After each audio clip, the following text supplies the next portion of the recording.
Greetings and salutations, I'm here, I'm Kat. I am back. So it's been a while since I sat in front of a camera and just talked. A lot of the things I used to talk about in the past though were kind of just like topics that middle school me was interested in. For today, I'm going to be talking about a lot of the books that I've read as of right now.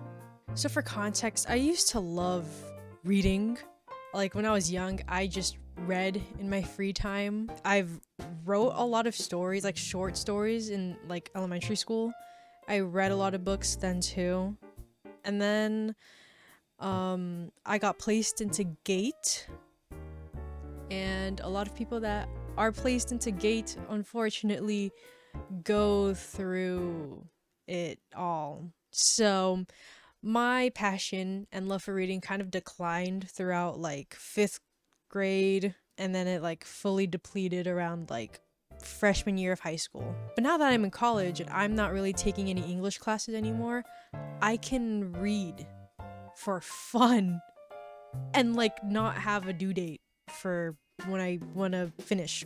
So yeah, let's talk about the books that I have currently read.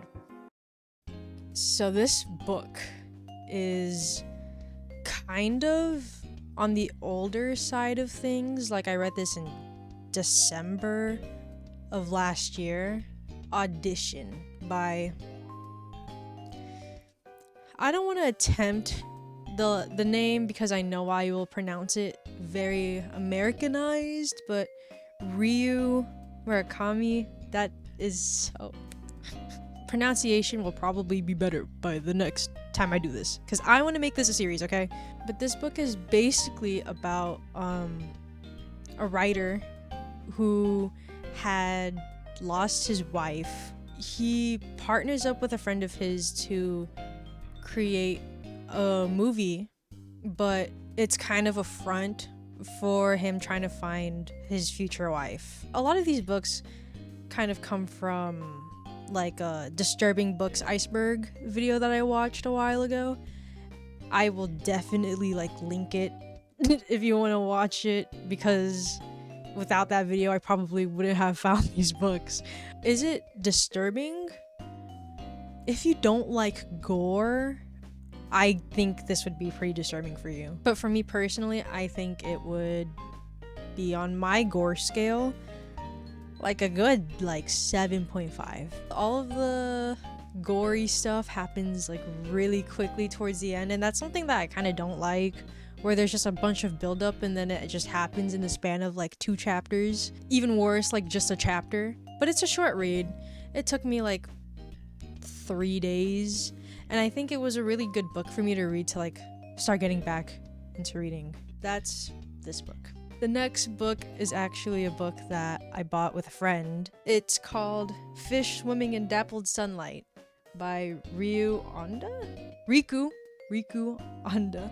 This is not a part of the iceberg because it's not really disturbing, more so confusing. The story basically is a couple like had just recently broken up and they're kind of reliving their last day together. They talk about a hike that they both went on, and during that hike someone dies. What is it called? It's not like... What are they called? Basically someone dies and they try to get down to like who murdered the guy. Something that I really liked about this, it was kind of giving Wattpad. No, the only reason why I say that is because each chapter alternates point of views and POV fanfiction. You know. I like both of the characters and how we're able to read in their own thoughts why they accuse the other person of murdering the other guy. And there's a bunch of twists in this book. This isn't gory, not disturbing.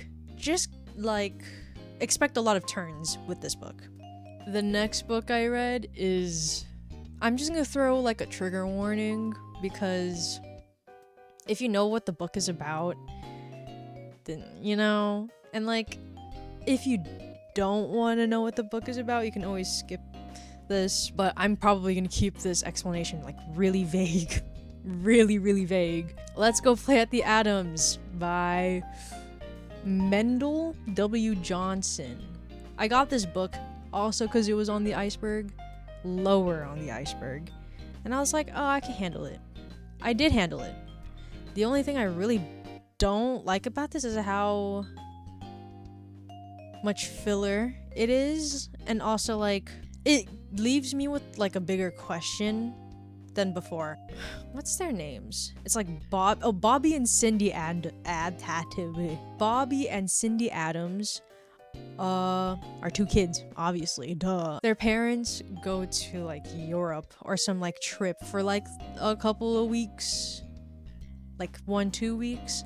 So Barbara, their babysitter, is in charge, but like they kind of bind her up because like, I don't know, for fun.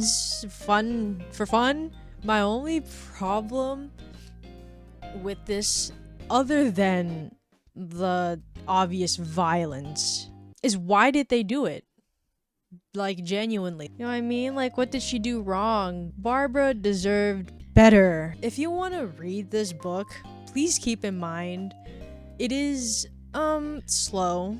There's a lot of in-between moments, but also like it's not humane moments. It's just like them talking about like what their dad has and stuff like that. It's really slow, and I almost just put it on the shelf. Like I almost just gave up on it like 3/4 through, but I finished it. Gore and violence rating is very up there. All the trigger warnings you could possibly think of is probably in this book, so keep that in mind if you're interested. And then this leads us to our most recent and possibly my current favorite, A Clockwork Orange by Anthony Burgess. Burgess or Burgess? I don't know how to actually say his last name because I'm not British. This book has got to be one of my favorite books, and this version has all the chapters, which made me happy because originally I wanted to buy the book. I wanted to buy this book in like 8th grade, which I'm kind of glad I didn't. I wanted to buy this in 8th grade and then I never bought it, and then I was gonna buy the book, and then I realized that they had the movie on Max, and I didn't know they had a movie, so I watched the movie and I was like, whoa, this is kind of good, but also whoa. And then I got the book, read the book while watching the movie. I had a phase, and I'm still kind of going through it, because Malcolm McDowell, he did that, you know what I mean?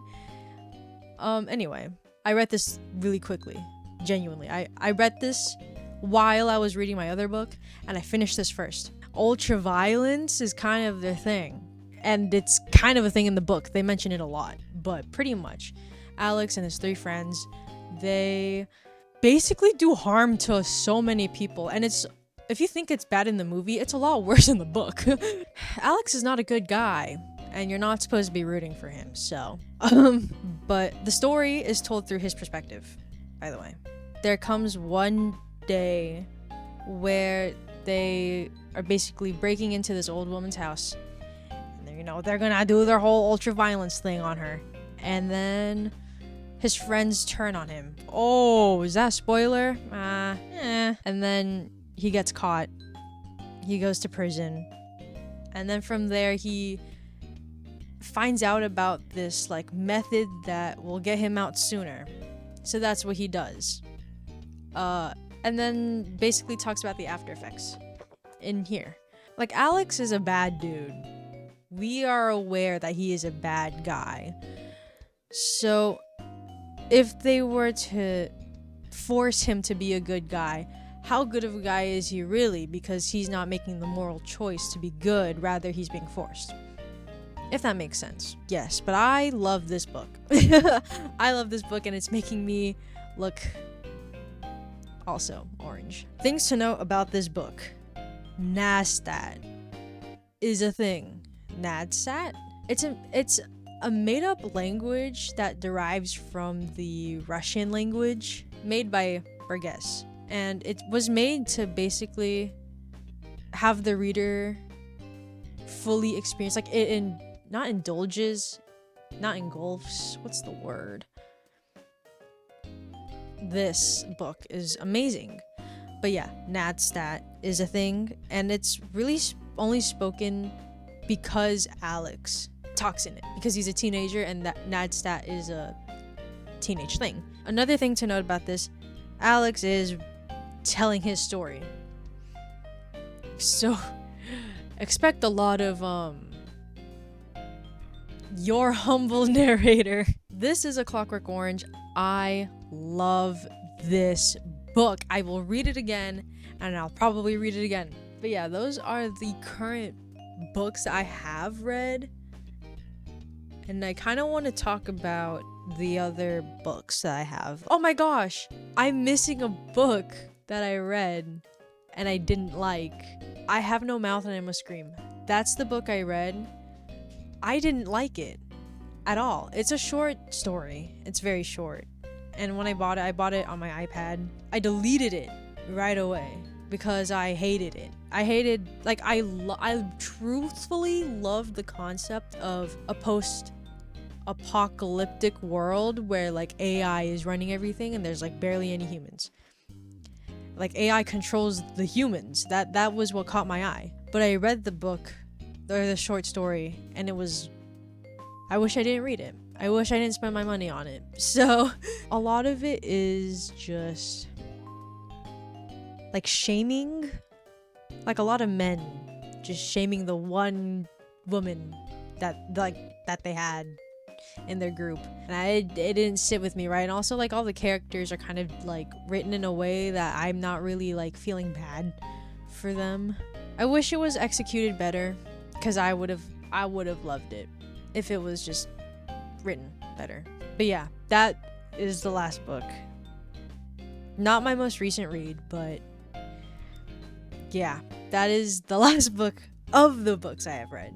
That is officially all that there is. So thank you guys so much for watching, especially if you stuck around. Like, that's crazy. Thank you so much. If there's any book recommendations that you guys have, leave them below, because I'll probably look into them and I'll probably read them. The school year is about to end, so I'm gonna have a lot of time on my hands to just read. Thank you so much for watching. I remember I had an outro, but I don't remember what my outro was.